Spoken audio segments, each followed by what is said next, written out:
Hello student, in this video we have discussed with the two component system. Let's see the two component system. Number one point, that is when the two independent components are present in heterogeneous system, the system is called as a two component system.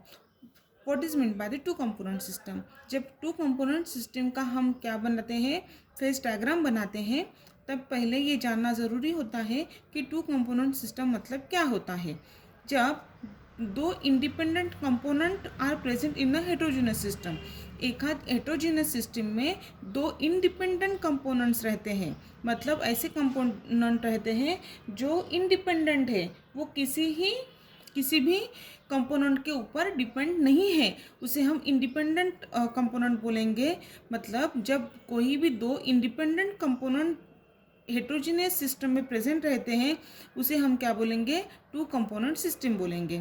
ठीक है। Now hence according to the phase rule for a two component system having one phase. Okay, जब two component system हम बोलते हैं तो उसमें कितना two component system में वन फेज रहेंगी। So we have writing here P is equal to one and two component, that means C is equal to two. C is equal to means two component. Okay, so what is the Gibbs phase rule? F is equal to C minus P plus 2. Okay, so we are putting the value of P is equal to 1 and C is equal to 2 in this equation, that is the Gibbs phase rule.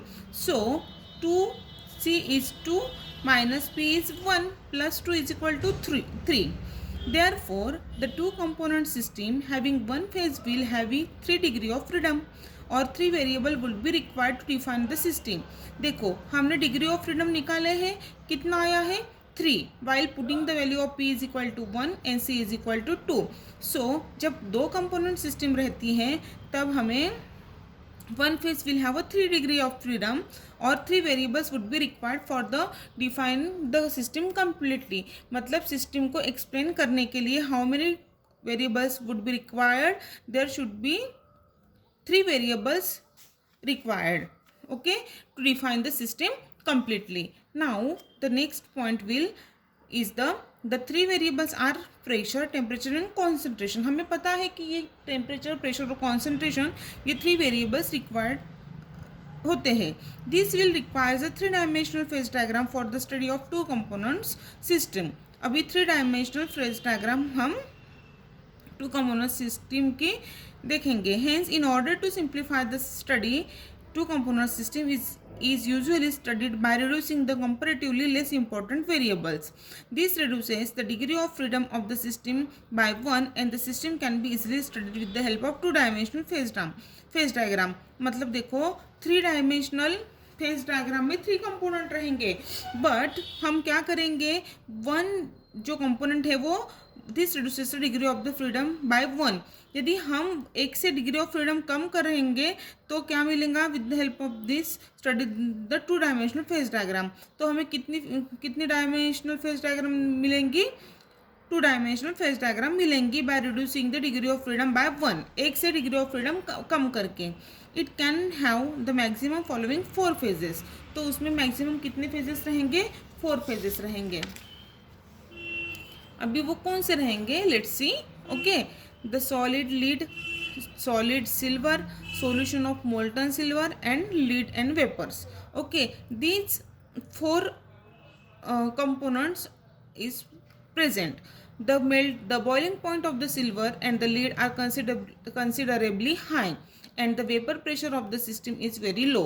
Actually क्या होता है, देखो एक तो solid lead रहेगा, solid silver रहेगा, lead means Pb, silver means Ag and solution of molten silver and lead and vapors.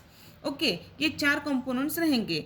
The boiling point of the silver and the lead are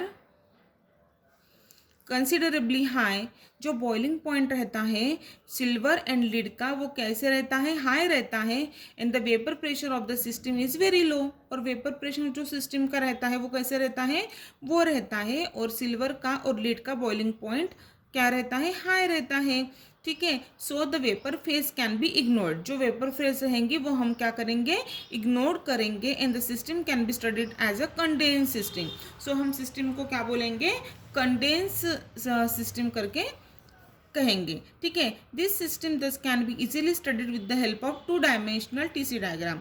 सो मतलब क्या होगा, देखो वेपर फेज तो हम क्या कर रहे हैं, इग्नोर कर रहे हैं, ठीक है। सो जो 2 डायमेंशनल फेज डायग्राम के बेसिस पे हम इसको क्या करेंगे, एक्सप्लेन करेंगे, ठीक है। हमने लास्ट पेज में अभी देखा था डिस्कशन करते समय कि हम reduce degree of freedom bye 1, 1 से डिग्री ऑफ फ्रीडम हम क्या कर रहे हैं, रिड्यूस कर रहे हैं, ठीक है। So we have describe the study or we had studied the 2 component system with the help of 2 dimensional phase diagram.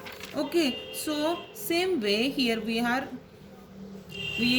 have explained here that the with the help of 2 dimensional TC diagram the reduced phase rule equation क्या रहेगा, f dash is equal to c minus p plus 1 can be used. This system is generally studied at constant pressure. This diagram of phase system lead silver as follows. मतलब reduce करेंगे, मतलब +1 रहेगा तो उसमें से एक सिस्टम रिड्यूस करेंगे तो कितना आएगा, +2 था तो एक मतलब +2 में से एक निकाल दिए सिस्टम तो कितना आएगा, +1 आएगा, ठीक है। सो यहाँ पे जो हम ये देख रहे हैं वो क्या है, ये है phase diagram of the PBAG system means lead silver system, ठीक है।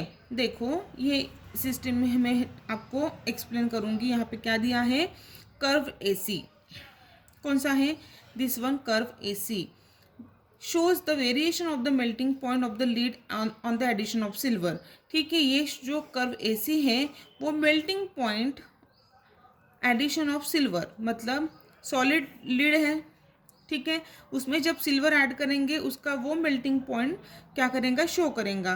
The pure lead melts at 327 degree, यहाँ पे लीड है, ठीक है ना, ये क्या है, PBAG सॉल्यूशन है, ओके। यहाँ पे क्या होगा,